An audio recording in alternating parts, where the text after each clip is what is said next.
Welcome to my channel. मैं हूं मनीषा। दोस्तों, आज की वीडियो बहुत ही हेल्पफुल होने वाली है। आज हम बात करेंगे कि कार्तिक मास में जो माँ तुलसी के विवाह के बाद माता का विदाई किया जाता है वह हमें कैसे करना है, और सबसे अहम जानकारी कि किस तारीख पर करना है। जैसे कि ज़्यादातर लोग एकादशी पर विवाह करते हैं या फिर द्वादशी पर, और पूर्णिमा तिथि पर विदाई करते हैं। बहुत सारे लोग पूर्णिमा तिथि पर भी विवाह करते हैं और विदाई कर देते हैं।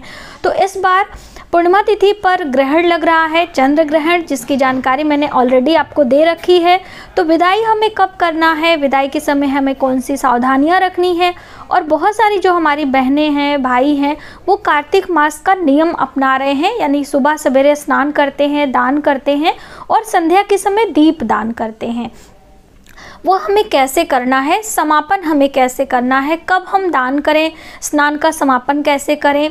साथ ही बहुत सारे लोग पंचभीखा व्रत करते हैं, यानी कि सिर्फ 5 दिनों का ही व्रत कर रहे हैं। तो अब 5 दिनों के व्रत में चंद्र ग्रहण के कारण कब हम व्रत का समापन करें, कैसे हम पारण करें, दान करें, बहुत सारा कन्फ्यूजन है। तो आज की इस वीडियो में हम आपके सभी कन्फ्यूजन को दूर करने वाले हैं। और साथ ही माता तुलसी की गोदी हमें कैसे भरनी है, जैसे विदाई के समय हम अपनी बहन बेटियों के जो है सिंदूर लगाते हैं, गोदी भरते हैं और उसके बाद उनकी विदाई करते हैं। इसी तरह से माँ का भी विवाह हुआ है तो उनका भी गोदी भरना है। जैसे बहुत सारे लोग खोइछा भरना भी कहते हैं, हमारे यूपी में इसे गोदी भरना कहते हैं। तो वो हमें ओली कैसे भरना है, तो सभी जानकारी एक एक करके हम इस वीडियो में शेयर करेंगे। तो वीडियो पर आप इन तक बने रहें, जिससे जानकारी प्राप्त करके यदि आपने भी अभी तुलसी का विवाह या विदाई नहीं किया है तो वो हम कब करें। अगहन मास भी भगवान विष्णु का महीना होता है, तो इस महीने में भी आप विदाई कर सकते हैं दिन देखकर। जैसे कि जो चंद्र ग्रहण लग रहा है वो 8 तारीख को लग रहा है, दिन मंगलवार को। तो देखिए, मंगलवार के दिन किसी भी बहन बेटियों की विदाई हम नहीं करते हैं। साथ ही इस दिन ग्रहण लग रहा है, शुभ समय और वो कुछ भी नहीं है। तो ऐसे में मंगलवार के दिन आपको कदापि ये कार्य नहीं करना है। आप करना चाहते हैं तो 7 नवंबर को कर सकते हैं। दिन सोमवार है, अच्छा दिन है, पूर्णिमा तिथि भी है। तो आप इस दिन व्रत करके माता तुलसी की विदाई और विवाह का जो रस्म होता है वो कर सकते हैं। देखिए, विदाई वो संध्या से पहले आपको कर लेना है, क्योंकि सूर्यास्त के बाद विदाई नहीं की जाती है। माँ लक्ष्मी मानी जाती है, माता तुलसी हो या फिर बहन बेटियां हो, तो संध्या के समय हम कोई दान पुण्य या फिर किसी को कुछ भी विदाई वगैरह नहीं करते हैं। तो ये भी आपको समझ लेना है। यदि 7 को कर रहे हैं तो आपको सूर्यास्त के पहले कर लेना है।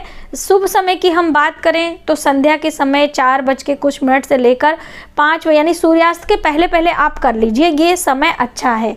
ठीक है, आप इस समय कर सकते हैं। या फिर आने वाले जो पूर्णिमा के बाद अगहन मास जिसे कहते हैं, मार्गशीर्ष का महीना है, इसमें गुरुवार के दिन आप कर सकते हो, या फिर आप बुधवार के दिन भी कर सकते हो, यानी मंगल और रविवार के दिन विदाई ना करें। तो यदि आपने ये नहीं किया तो आप समझ गए होंगे कि कब हमें करना है। अब माता का गोदी हमें कैसे भरना है, किन किन चीज़ों की आवश्यकता होगी, और जो पंचभीखे का दान कर रहे हैं वह हमें कैसे करना है। तो देखिए, सुंदर द्विज तक स्नान दान किया जाता है, त्रिजटा का स्नान किया जाता है। तो ये सभी आप पंचभीखे के अंदर आती हैं। तो ये आप पूर्णिमा के बाद जो द्विज आता है उसमें आपको स्नान का समापन करना है और दान करना है, और जो नियम आप अपना रहे हैं वो भी करने हैं। ये दोस्तों जानते हैं कि जो पंच दिए हमें करने हैं वो कहाँ कहाँ पे करने हैं। तो देखिए, पहला दीपक तो आपको किसी नदी या सरोवर के पास में लगाना होता है, और जो मैंने आपको 365 बातियों का दीपदान करने को कहा था वो भी नदी सरोवर के पास में ही करना चाहिए। और यदि आप नहीं जा सकते हैं तो किसी बड़े वृक्ष के पास में आप कर सकते हैं। थोड़ा सा दूर रखें, क्योंकि प्रकाश और अग्नि जहाँ होती है थोड़ी सी सावधानी रखना होता है, तो ये आप समझ लें। दूसरा दिया आपको पीपल वृक्ष के नीचे रखना है, और किसी भी पीपल वृक्ष के नीचे आप रख सकते हैं। सूर्यास्त के बाद दीपदान कर सकते हैं। अगला दिया आपको मंदिर में रखना है, किसी भी देवी का मंदिर, विष्णु मंदिर या फिर शिव मंदिर हो सकता है, वहाँ भी आप लगा सकते हैं। चौथा दिया आपको गौशाला में रखना है, जहाँ पर गाय बनती हैं। गाय भी माँ लक्ष्मी का स्वरूप मानी जाती है। 33 कोटि देवी देवताओं का वास भी होता है। तो आप गौशाला में दीपदान कर सकते हैं। अगला दिया आपको किसी चौराहे पर, जो आपके घर के पहला चौराहा है वहाँ पर एक साइड में करें, क्योंकि देखिए वाहन आते जाते रहते हैं, किसी पथिक को, किसी यात्री को कोई परेशानी ना हो, तो इस बात का ध्यान रखते हुए आप दीपदान चौराहे पर कर सकते हैं। तो ये 5 दिए होते हैं जो कि हमें देव दीपावली पर करने होते हैं। और देव दीपावली से लेकर आप सुंदर द्विज तक कर सकते हैं। जो द्विज तिथि आती है उस दिन भी कर सकते हैं आप। तो इस तरह से ये जो कार्तिक मास का नियम अपना रहे हैं वो लोग भी कर सकते हैं, अन्य लोग भी इस दीपदान को कर सकते हैं। और स्नान की हम बात करें तो स्नान आप प्रतिदिन करें। पूर्णिमा तिथि पर 7 तारीख को भी स्नान आप कर सकते हैं, संध्या या सुबह जब भी आप करना चाहते हो। और 8 को जो ग्रहण लग रहा है, आप सुबह सवेरे सूर्योदय से पहले ही स्नान कर लेंगे, उस समय ग्रहण नहीं रहेगा। दीपदान के समय भी ग्रहण समाप्त हो जाएगा 6:20, ज़्यादा से ज़्यादा हम मान के चले तो 6:20 के बाद ग्रहण नहीं है। उसके बाद भी आप दीपदान कर सकते हैं। आइए जानते हैं दोस्तों कैसे गोदी भरते हैं, जिसे कि आप खोइछा भरना भी कह सकते हैं। और विदाई के समय ये बहुत महत्वपूर्ण रस्म होती है, चाहे बेटियों की विदाई हो, चाहे माँ तुलसी की विदाई हो। तो आपको करना क्या है, सबसे पहले आपको लेने हैं चावल और गुड़। और यदि गुड़ नहीं है तो आप बतासे भी ले सकते हैं, पेड़े भी ले सकते हैं। कहने का अर्थ है कि मीठा होना चाहिए। चावल के साथ गुड़ और मीठा ले लें। दूसरा श्रीफल, पानी वाला नारियल होना चाहिए। और आप अन्य फल भी ले सकते हैं, जैसे कि सेब हैं, आंवले हैं, इस मौसम में आते हैं। बीज वाले फल लेने होते हैं, ठीक है। और इसके साथ हम लेंगे दक्षिणा। और हमें लेना है हल्दी और सुहाग की सामग्री, दूर्वा घास। ये सभी चीज़ें एक साथ आपको एक प्लेट में रख लेनी है। ध्यान रखें दोस्तों, बीज वाले फल ही आप लें, केले ना लें, क्योंकि गोदी में केले नहीं डाले जाते हैं। केला हमेशा अकेला माना जाता है। तो बीज वाले फल ही हमें गोदी भरना होता है, चाहे किसी बहन बेटी का भर रहे हैं या फिर माँ तुलसी का, ठीक है। अब हम लेंगे एक सूप। आपने देखा होगा कि शादी ब्याह में सूप में ही ओली भरी जाती है, तो ये सूप है, इसे हम ले लेंगे। अब इसमें आपको एक एक चीज़ें चावल के साथ रखनी है। तो देखिए पहले हम क्या रखेंगे, थोड़ी सी हल्दी और चावल रख लेंगे ये, और फिर हम गुड़ और चावल रखेंगे। इसके बाद दक्षिणा और चावल रख लेंगे, फिर हम हल्दी दूर्वा रख लेंगे। इस तरह से आप ऊपर नीचे भी कर सकते हो। श्रीफल और चावल रखेंगे, यानी हर बार आपको चावल लेना है और साथ में ये सभी चीज़ें आपको लेते जाना है। तो आप 5 बारी, 7 बारी या फिर 9 बारी गोदी भर सकते हैं। तो आप अपने सामर्थ्य के अनुसार जो भी चीज़ें आपने ली हैं, लेकिन दूर्वा और श्रीफल, हल्दी, मीठा, चावल ये तो लेने ही लेने हैं, दक्षिणा भी आपको लेनी है। इस तरह से आपको सभी चीज़ें रख लेनी है। अब हम क्या करेंगे, माता को सिंदूर लगाएंगे।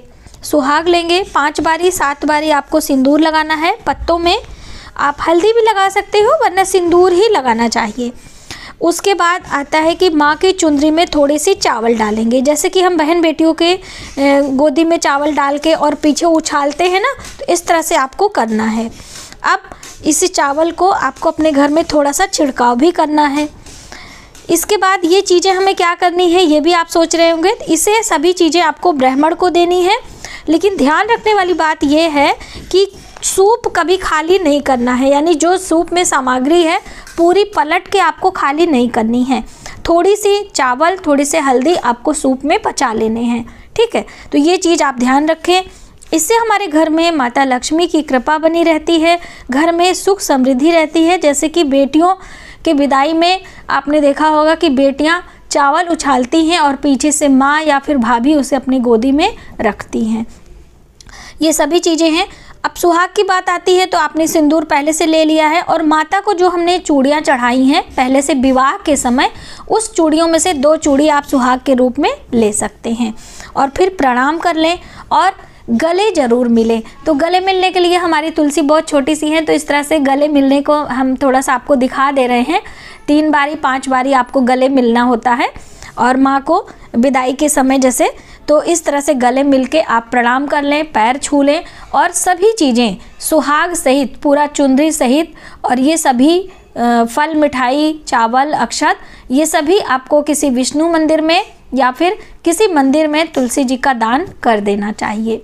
तो ये थी दान की विधियाँ और कैसे हम गोदी भरें, ओली जिसे कहते हैं, या फिर माता के खोइछा भरना। आप सभी के बहुत सारे कमेंट आ रहे थे तो मैंने सोचा मैं आपके लिए ये वीडियो तैयार करूं। और ये आप पूर्णिमा तिथि पर कर सकते हैं या अगहन मास में गुरुवार के दिन भी कर सकते हैं। दिन बहुत ज़रूरी होता है, आप दिन देखकर शुभ दिन में ये विधियाँ करके माँ तुलसी की विदाई कर सकते हैं। आज की वीडियो में बस इतना ही। यदि हमारी जानकारी आपको थोड़ी सी भी हेल्पफुल लगे तो प्लीज़ वीडियो को लाइक करें, शेयर करें, सब्सक्राइब जरूर करें।